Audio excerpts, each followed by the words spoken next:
Welcome to aura talks, जहाँ बातें सिर्फ कॉन्वर्जेशन नहीं बल्कि इम्पैक्ट क्रिएट करती है। आज हम बात करने वाले हैं एक ऐसे टॉपिक की जो half of the population experience करती है, लेकिन कॉन्वर्जेशंस अभी भी छुप छुप कर होती है। पीरियड्स। और हमारे साथ है एक ऐसी इंस्पायरिंग फाउंडर जिन्होंने एक ब्रांड बनाया है जो कि सिर्फ सैनिटरी पैड्स नहीं बल्कि खुद में एक बहुत बड़ा मूवमेंट है। We welcome Shubha Gupta ma'am, founder of Neera by STG. Thank you so much Bhavana, thank you. Shubha ji, एक सिंपल सवाल। पीरियड जो है आधी दुनिया एक्सपीरियंस करती है, लेकिन कॉन्वर्जेशन इसके बारे में आज भी खुल के नहीं होता। सब कहते हैं कि मैं पीरियड पे नहीं बल्कि मैं डाउन हूँ, ऐसे शब्द यूज करती है लड़कियां। तो आपको कब इंस्पिरेशन मिली कि अब जो है इस चुप्पी को तोड़ना चाहिए, अब इस साइलेंस को ब्रेक करना चाहिए और आगे आके एक ऐसे प्रोडक्ट के साथ जिससे कि कॉन्वर्जेशन जो है थोड़ी ईज में हो इसके लिए? जी। पीरियड्स आज भी एक बहुत बड़ा टैबू है इंडिया में, डेफिनेटली है। और ये चीज़ें हम बचपन से एक्सपीरियंस करते आए हैं। पर्सनली हमने ना किया हूँ, बट हमने देखा है कि बहुत लोग ये चीज़ एक्सपीरियंस करते हैं। इनफैक्ट मैं कहती हूँ कि इतना आगे पढ़ने के बाद भी आई थिंक 2 साल पहले ही मैं जयपुर गई थी किसी विज़िट पे, एंड वहाँ पे जिस तरह से फीमेल्स जिनसे मेरी बात हो रही थी, उन्होंने मुझे बताया कि आज भी हमारे पीरियड्स पे हम किचन में नहीं जा सकते हैं, हम मंदिर में नहीं जा सकते हैं। उनके फैमिली की तरफ से जो प्रेशर है पीरियड्स पे अपने आप को एक अलग कर देने का, that was something really bad. जो कि मुझे लगता है कि इतना आगे बढ़ने के बाद तो हमें ये एक टॉपिक ऑफ कन्वर्सेशन हो जाना चाहिए। इसको एक बहुत ही नेचुरल फॉर्म में लेना चाहिए, ना कि एक बीमारी के तौर पे लिया जाना चाहिए इस चीज़ को। जी बिल्कुल, कि नेचुरल फॉर्म में लेना ज़रूरी है, ना कि सिर्फ बीमारी के तौर पे, क्योंकि पीरियड सिकनेस नहीं है, it's a natural biological process. जी बिल्कुल ठीक। मैम, आपकी जर्नी के बारे में थोड़ा सा हम जानना चाहेंगे, प्रोफेशनल या पर्सनल फ्रंट पे, क्योंकि आपके और भी बिजनेस वर्टिकल्स रहे हैं, आप मतलब बिल्कुल ही अलग बिजनेस वर्टिकल से है। तो आपको कैसे इंस्पिरेशन मिली कि नीरा जैसा एक सैनिटरी पैड का प्रोडक्ट लेकर अब टाइम आ गया इसके लिए? ये कॉन्सेप्ट मेरे माइंड में तो बहुत टाइम से था, और ये कोई स्टार्ट ऑफ द जर्नी नहीं है। ये तो actually I was in a journey moving forward to reach Neera, और 6 साल में मैं इस जर्नी पे आगे आके पहुंची हूँ। मैंने 6 साल पहले अपने बिजनेस स्टार्ट किए थे। मैं ओवरसीज एजुकेशन करती हूँ, मैं वास्तु कंसल्टेंट हूँ। बट ये जो नीरा का कॉन्सेप्ट है, ये माइंड में करीब 15-20 साल से चल रहा था कि we have to do something जो एक तरह से giving back to the society होना चाहिए। बिकॉज इंडिया में आज भी अगर आप इंटीरियर्स में जाओ, फॉरगेट अबाउट इंटीरियर, आप अपने सिटीज़ में भी देखें तो मेट्रो सिटीज़ को छोड़ दें तो बाकी हर जगह पीरियड्स और पीरियड से रिलेटेड प्रॉब्लम्स जो फीमेल्स फेस करती हैं वो हैं। और माइंड में बहुत टाइम से था, बट ये कॉन्सेप्चुलाइज अब हो पाया है। ये डेफिनेटली सपोर्ट बहुत ज़रूरत होती है इन सब चीज़ों की, हर एक तरह का सपोर्ट चाहिए होता है। तो बिल्कुल अब जाके इसको मैं कर पाई हूँ। But this is not the start, this is somewhere I reached after a long journey. Right, and long journey and start of the entire movement, you can say history in the making, because ये काफ़ी unconventional business option रहता है, specially कई लोगों के लिए, India में तो खास करके। तो मैं ये कहना चाहूँगी, अब ma'am on a related note, कि पीरियड को सिर्फ एक प्राइवेट प्रॉब्लम क्यों मानते हैं लोग, जबकि ये एक नेचुरल बायोलॉजिकल प्रोसेस है, बट फिर भी कॉन्वर्जेशन इतनी प्राइवेट क्यों होती है, छुप छुप कर? मैं कहती हूँ स्कूल कॉलेज में तो ठीक है, बट वर्किंग प्लेस पे, जो कि बहुत ही एम्पावर्ड जगह है आजकल, वहाँ भी लड़कियों को बहुत छुप छुप कर एक बात करनी पड़ती है कि नहीं यार मैं डाउन हूँ, नहीं यार ऐसा है। तो मतलब किसी ना किसी बहाने के पीछे, कि पीरियड है, साफ नहीं बोलते कि I am on my period. ये मेरे को लगता है अपब्रिंगिंग का प्रॉब्लम है। हमारी सोसाइटी में जिस तरह से हम स्पेशली बॉयज़ की अपब्रिंगिंग करते हैं, हम फीमेल्स को बहुत दबा के उनको आगे लेके आते हैं, पढ़ाते हैं, सब कुछ करते हैं, लेकिन एक फ्रीडम ऑफ थॉट या फ्रीडम ऑफ स्पीच तो जो एक फीमेल को मिलना चाहिए, ये सब चीज़ें नहीं मिलती हैं फीमेल्स को। बिल्कुल। और बॉयज़ को भी हम इस तरह से ग्रो करते हैं, उनको अपब्रिंगिंग इस तरह से होती है कि फीमेल एक दबी हुई ही फैमिली में निकल के आती है, मतलब उसको वो सारी चीज़ें नहीं मिलती हैं जो बॉयज़ को प्रोवाइड की जाती हैं। और इसको एक बीमारी इसलिए बना दिया जाता है क्योंकि ये मंथली साइकिल है।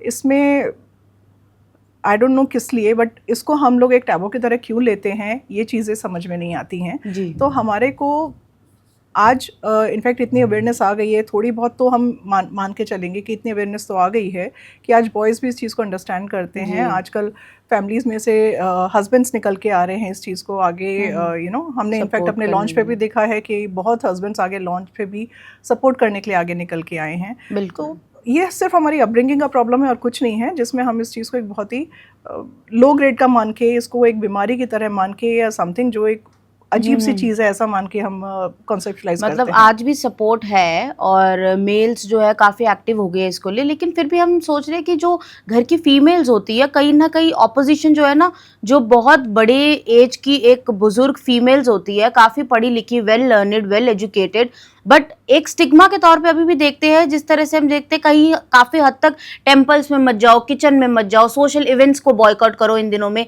तो वो जो सोशल मिथ्स है अभी भी to a large extent prevalent है। जी बिल्कुल हैं, और यही मिथ्स हमें तोड़ने हैं, यही चीज़ों को हमें बताना है कि ये कोई बीमारी नहीं है, ये कुछ ऐसा नहीं है कि, इनफैक्ट मैंने सुना है लोग कहते हैं तो छूत की बीमारी है, तो but this is not a छूत की बीमारी, ये ऐसी ये बीमारी है ही नहीं, ये तो एक बहुत ही नेचुरल प्रोसेस है जी। तो इसको बीमारी बना के आप मंदिर नहीं जाओ, आप किचन में नहीं जाओ।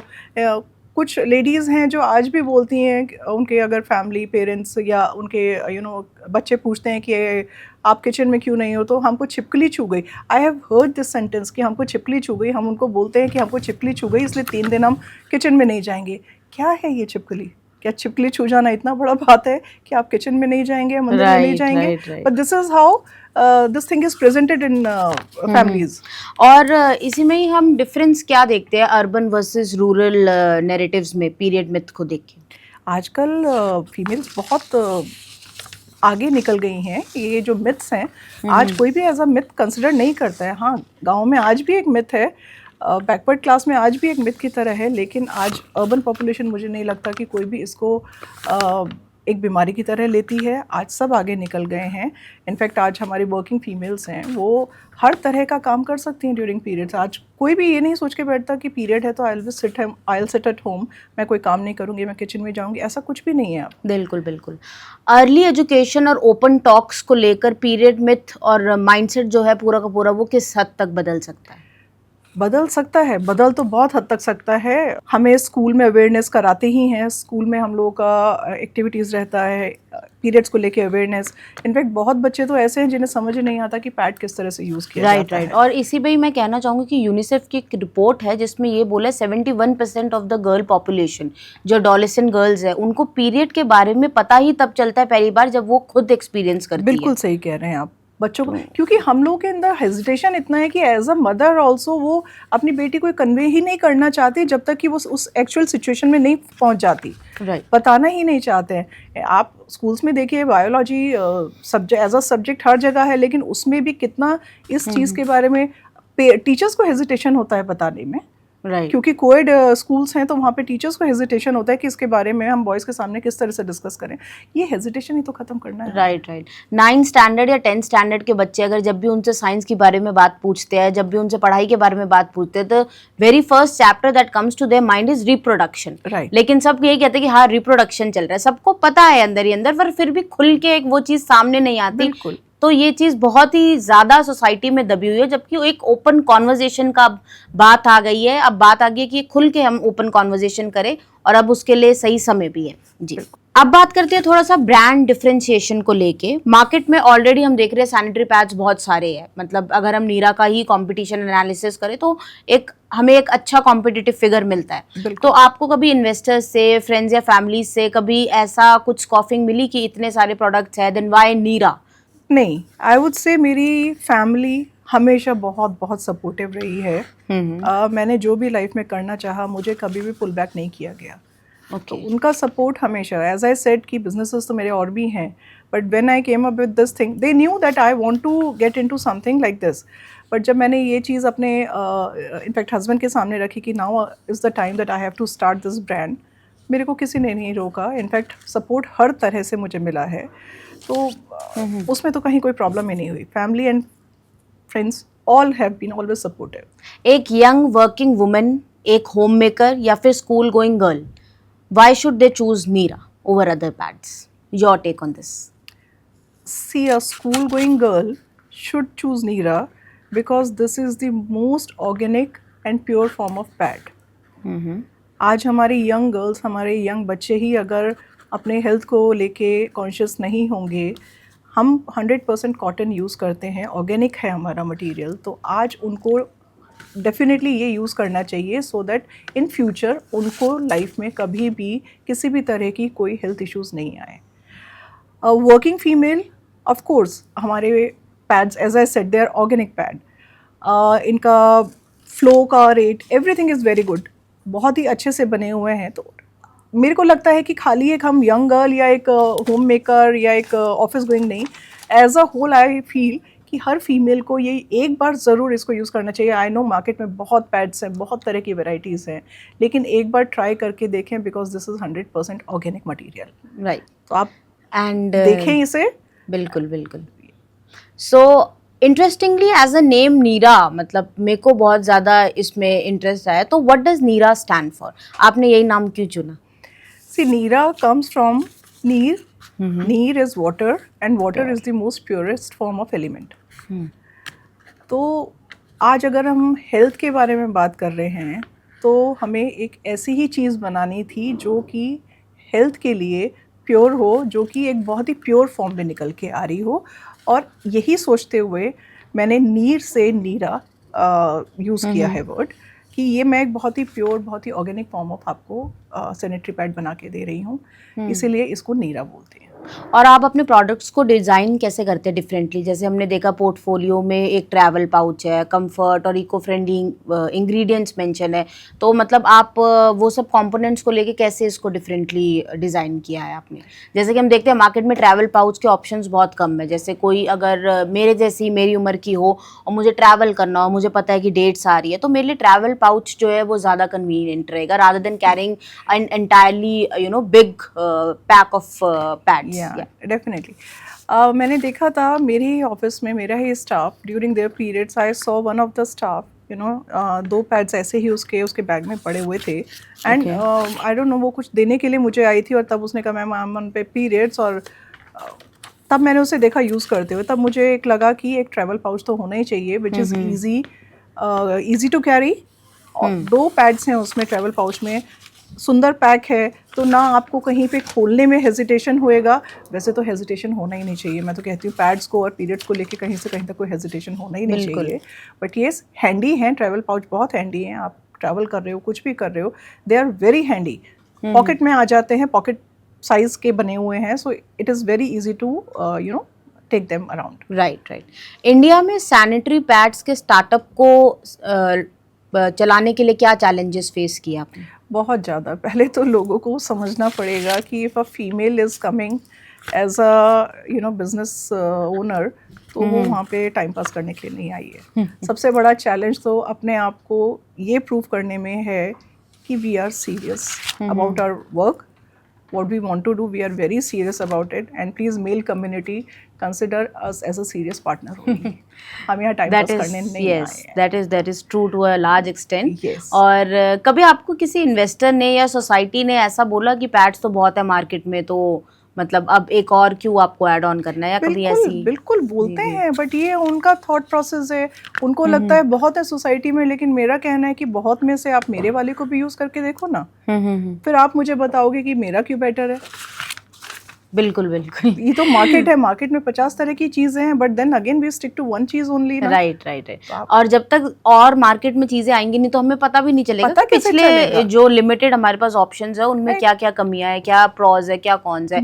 नीरा एज अ डिफरेंशिएटर अगर हम देखें मार्केट में अपने कॉम्पिटिटर्स के उसमें, तो उसमें ये प्रोडक्ट में एम्पैथी प्लस इनोवेशन हम कहाँ देखते हैं? एम्पैथी हम देखते हैं, हम अपने डे टू डे लाइफ में हमने बहुत बार एक्सपीरियंस किया है। इनफैक्ट मैंने पर्सनली एक्सपीरियंस किया है कि एक बार मेरी एक डोमेस्टिक हेल्प आई थी, एंड उसने अपने कपड़े वॉश करके वो बालकनी में ड्राई किए हुए थे, तो बाई चांस मैं बालकनी में चली गई, तो मैंने देखा कि उसके अंडर गारमेंट्स जो उसने वहाँ पे हैंग कर रखे थे वो भी बहुत गंदी लेवल के थे, बहुत ही गंदे थे। आई अंडरस्टैंड उनके पास नहीं है, बट उस टाइम पे मुझे लगा कि आज इसके अंडरगारमेंट्स इतने गंदे हैं, तो कल जब इसका पीरियड आएगा तब ये क्या यूज़ करती होगी और वो कितना गंदा होगा।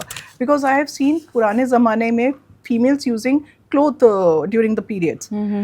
वही चीज़ सोच के एक माइंड में आया कि क्यों ना एक ऐसा सस्टेनेबल और एक ऐसा प्रोडक्ट बनाया जाए जो कि हर कोई खरीद सके, हर किसी के रीच में हो, जो खरीद सके वैल्यू फॉर मनी के हिसाब से। बिल्कुल बिल्कुल तो उसी को सोच के हमने एक ये पीरियड पैड बनाया है। हाँ नहीं बिल्कुल, तो इसमें इनोवेशन और एम्पैथी की तो बात आएगी ना, तो that is true.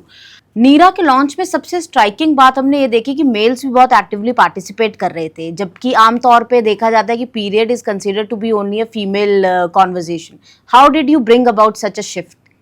See, it is not me who brought this shift, but I feel that today's society has changed.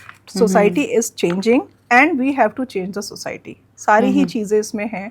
बहुत सारे हमारे मेल फ्रेंड्स थे जो बहुत ओपनली इसके बारे में बात कर रहे थे, because they understand. And in fact I remember one of my female friend, her husband was not वो आगे आने की कोशिश ही नहीं कर रहे थे, वो फोटोग्राफ नहीं लेने चाह रहे थे, वो बात नहीं करना चाह रहे थे इनफैक्ट। तो उसने बहुत गुस्सा किया उसको कि what is this, do you think I am sick, do you think I should not be using this. Aman उसने इतना डांट लगाया कि वो सीधा आके खड़े हो गए कि नहीं भाई, आई सपोर्ट यू। सो कहीं पे प्यार से, कहीं पे डांट से, और कहीं पे हमारे अपब्रिंगिंग या हमारे पेरेंट्स की बातों से बिल्कुल, बिल्कुल। हमें इस चीज से आगे निकलना है और निकल ही रहे हैं। प्यार से, डांट से, अपब्रिंगिंग से, अर्ली एजुकेशन से, ओपन टॉक से, क्योंकि मैं चाहती हूँ, मेरा ये मानना है कि कहीं ना कहीं जो male section of the society है वो आगे आना चाहते हैं, वो बात करना चाहते हैं, बट ये है कि फीमेल की तरफ से भी थोड़ा बहुत वो नज फैक्टर चाहिए। क्योंकि जब वाइफ कहती है कि आप खुल के बोलो तो वो बोलते हैं, जब बहन कहती है कि आप बोलो तो वो बोलते हैं, और जब गर्लफ्रेंड कहती है तो बॉयफ्रेंड भी बोलता है। तो मुझे लगता है वो एक नज फैक्टर जो है हम फीमेल्स की तरफ से आना चाहिए, क्योंकि हम जो है एपिटमाइज करते हैं पावर को, शक्ति को, and definitely it is something which is intrinsic in us only. We just need to recognise that. See I am waiting for a day जिस दिन एक भाई अपनी बहन को वाटर बॉटल दे ये कह के कि तेरे को पीरियड्स हैं, so please take this. Exactly. वो दिन जिस दिन हमारे सोसाइटी में आ गया कि एक भाई अपनी बहन को सपोर्ट कर रहा है, वो दिन वो समझ जाएगा कि एज अ फीमेल अगर वो अपनी बहन को सपोर्ट कर सकता है, तभी हम समझ पाएंगे कि सोसाइटी में अवेयरनेस आ गई है। क्योंकि ये चीज़ें तो सबसे पहले हमें घरों में समझनी है। आज घर के अंदर जब हम ये समझ पाएंगे तभी हम घर के बाहर इस चीज़ को समझा पाएंगे। बिल्कुल बिल्कुल। मुझे याद है कि लगभग 4-5 साल पहले एक मेंस्ट्रुअल हाइजीन पे एक बहुत बड़ी कॉन्फ्रेंस थी एनडीएमसी एरिया में, तो मैं गई और मेरे साथ इंटरेस्टिंगली मेरा भाई बोला कि he is a chartered accountant by profession, तो उसने बोला कि मैं भी चलता हूँ। And I was completely taken aback कि ये इस कॉन्फ्रेंस में इंटरेस्ट दिखा रहा है, इसका मतलब कि मुझे बहुत अच्छा लगा कि हाँ वो भी सपोर्ट कर रहा है। तो वही उससे सिमिलर चीज़ जब मैंने नीरा के लॉन्च पे देखी कि males are also coming up, they are ready to support their partners, they are ready to talk openly about the subject, then I think it's commendable and I think now is the time that we are actually living in a society that is change far far far for the good and for the better. या अच्छा, कुछ ऐसी stories आप share करेंगी females की, women की, या young girls की स्कूल, कॉलेज या वर्क प्लेस से जिन्होंने नीरा यूज़ किया और आपको इसका फीडबैक दिया? बिल्कुल, बहुत लोगों ने यूज़ किया है, फीडबैक टचवुड बहुत ही अच्छे आ रहे हैं। क्योंकि बेसिकली जब हमारा ऑर्गेनिक प्रोडक्ट है, कॉटन बेस्ड है प्रोडक्ट हमारा, तो एक रैश फ्री और एक रैश फ्री ही डेफिनेटली इको फ्रेंडली तो प्रोडक्ट है हमारा। बट पीरियड्स के ड्यूरिंग जो रैशेस हो जाते हैं या जो अनइजीनेस रहती है वो नहीं लड़कियां एक्सपीरियंस कर रही हैं। लीकेज का कोई इशू नहीं है, तो कॉटन होने के बावजूद भी उसमें इतना स्ट्रेंथ है कि वहाँ पे लीकेज भी नहीं है, ओवरनाइट आप यूज़ कर सकते हैं। बहुत अच्छे फीडबैक्स हैं मेरे को, मेरी फ्रेंड्स के भी हैं। इनफैक्ट जितने स्टूडेंट्स, काफ़ी स्टूडेंट्स को मैंने NGOs को भी ये स्पॉन्सर कर रही हूँ, NGOs को भी मैंने दिए हैं ये पैड्स। एंड हर किसी का बहुत अच्छा फीडबैक आ रहा है। अच्छा, आपने बात की NGO की, तो मैं इसमें जानना चाहूँगी नीरा प्रोडक्ट जो है CSR टाई इन और CSR एक्टिविटीज़ और NGO टाइप के साथ उस फ्रंट पे आप नीरा को कहाँ देखते हैं? मैं नीरा को सिर्फ CSR एक्टिविटी कहने के लिए नहीं करना चाहती हूँ। मैं नीरा में जब जो भी CSR एक्टिविटी है वो एक्चुअली वहाँ पे हम उनके साथ बात करना चाहते हैं, उन्हें समझाना चाहते हैं। CSR एक्टिविटी हर कोई करना चाहता है, बट वो सिर्फ एक नाम के लिए होती है। But I want a CSR activity जहाँ पे मैं एक्चुअली उनके साथ एंगेज होके उनको इसके बारे में बता सकूँ कि पीरियड से रिलेटेड प्रॉब्लम्स या उनका कोई भी क्वेश्चन हो पीरियड से रिलेटेड, जहाँ पे हम उनको हेल्प कर सकें। जहाँ पे हम उन्हें अवेयरनेस ला के दे सकें, जहाँ पे वो समझ सकें कि पीरियड में किस तरह से क्या यूज़ किया जाना है। नीरा, हम CSR टाइप और अवेयरनेस ड्राइव के कॉन्टेक्स्ट में कहाँ देखते हैं नीरा को? CSR ड्राइव तो हम कर ही रहे हैं, जिसमें हम बहुत सारे NGOs के साथ कनेक्टेड हैं इस चीज़ के लिए। और हमारा एक आर्य समाज मंदिर भी है, जिसके साथ भी हम लोग चैरिटी करते रहते हैं। सो कोशिश यही रहती है कि एक्टिविटी ऐसी की जाए कि हम किसी को सपोर्ट कर सकें। हमें बचपन से ही सिखाया गया है कि हाथ फैलाने से पहले देना सीखो। तो वही चीज़ हम कॉन्सेप्ट अपने इस प्रोडक्ट के साथ भी और अपने और बिजनेसेस के साथ भी करते हैं कि कहीं अगर सोसाइटी में किसी को हेल्प कर सकें तो वो हमारा सबसे बड़ा प्रायोरिटी रहता है। बिल्कुल बिल्कुल। हाथ फैलाने से ज़्यादा पहले आप ये सोचो कि आप दे क्या रहे हो। मेरे को लगता है कि कोई फाउंडर सैनिटरी पैड के प्रोडक्ट जैसा अगर इस आइडियोलॉजी के साथ हो तो डेफिनेटली हम सबको भी उस मूवमेंट में जुड़ जाना चाहिए, क्योंकि मुझे लगता है अब टाइम आ गया है जब ऐसे प्रोडक्ट्स में बिजनेस प्रॉफिट से ज़्यादा अगर आपका फिलैंथ्रोपिक माइंडसेट ज़्यादा है और अवेयरनेस को फैलाने के लिए आप इस हद तक डेडिकेटेड है तो definitely would love to be part of such a movement. India में आगे 5 साल बाद का विजन अगर हम देखें तो मेंस्ट्रुअल हेल्थ और अवेयरनेस को लेकर आप इंडिया को कहाँ देखती है और नीरा का उसमें रोल कहाँ देखती है? मैं इसमें नीरा का एक बहुत बड़ा रोल देखना चाहती हूँ, जो होपफुली मैं कर पाऊँगी। मैं एक इको फ्रेंडली सैनिटरी पैड बनाने में इंटरेस्टेड हूँ, जहाँ पे हमें डिस्पोज करने का प्रॉब्लम ख़त्म हो जाए। सो 5 साल down the line I feel कि ये सैनिटरी पैड्स अफोर्डेबल हों, रीचेबल हों, गली गली मोहल्ले मोहल्ले किसी को भी कपड़ा यूज़ करने की ज़रूरत ना पड़े, हम इतना अफोर्डेबल पैड्स बना पाएँ और सबको सोसाइटी में ये पहुंचा पाएँ। इसके बारे में बातें चाहती हूँ। इसके बारे में अभी तक जो था कि हम सामने आके ना बोलें। I want each and every person to come out of their shell and talk about periods, not as a sickness but as a step ahead, कि हम अपनी फीमेल्स को, अपनी बहनों को, अपनी बेटियों को किस तरह से ऐसे टाइम पे सपोर्ट कर सकते हैं। बिल्कुल। 5 years down the line I want each and every one coming out of their shell. किसी को भी इसको एक क्लोज्ड डोज में नहीं डिस्कस करना चाहिए, क्योंकि एक ये बीमारी नहीं है, एक ये नेचुरल फिनोमेना है। बिल्कुल, मतलब 5 साल के बाद पीरियड को टैबू मुक्त कर देना चाहिए और इसमें नीरा एक बहुत बड़ा कैटलिस्ट है। बिल्कुल। Interesting rapid fire round Neera founder Shubha Gupta के साथ। पीरियड टैबू एक वर्ड में। Not a sickness. नीरा एक प्रोडक्ट या एक फीलिंग? फर्स्ट रिएक्शन जब आपने अपनी फैमिली को बताया कि आपको नीरा स्टार्ट करना है? You did it. Menstrual hygiene को एक हैशटैग देना हो तो आप क्या देंगी? My period, my safety. If not Neera, what would you be doing today? Only Neera. तो आज शुभा जी के साथ बातचीत से एक बात बहुत ही साफ हुई है कि पीरियड को स्टिग्मा और टैबू से निकालकर एक हेल्थ टॉपिक बनाना है और इसको हेल्थ केयर मेन स्ट्रीम में लाना है, और इसमें ही नीरा एक बहुत बड़ा हिस्सा बन चुका है। अब आप फाइनल मैसेज शुभा जी क्या देंगी अपने लिसनर्स को? मैं सिर्फ इतना कहना चाहूँगी कि प्लीज़ दरवाजे खोलो, let us talk about it. जिसको नहीं पता ये क्या है उसको भी बताओ, और जिसको पता है उसको सपोर्ट करो। फीमेल्स को बताओ कि ये कोई परेशानी नहीं है, कोई बीमारी नहीं है। अपनी बेटियों को, अपनी बहनों को सपोर्ट करो। हमें इसको छुपाना नहीं है, इसको बताना है, इसके बारे में बात करना है, और बात करके हमें कोई इसका प्रोपेगेंडा नहीं करना है। हमें सिर्फ एक हेल्थ पॉइंट ऑफ व्यू से अपनी फीमेल्स को बताना है that we are there, we understand your problem and we are there to support you. बिल्कुल बिल्कुल। Talk openly, support women, support their hygiene and join the movement. Thank you so much.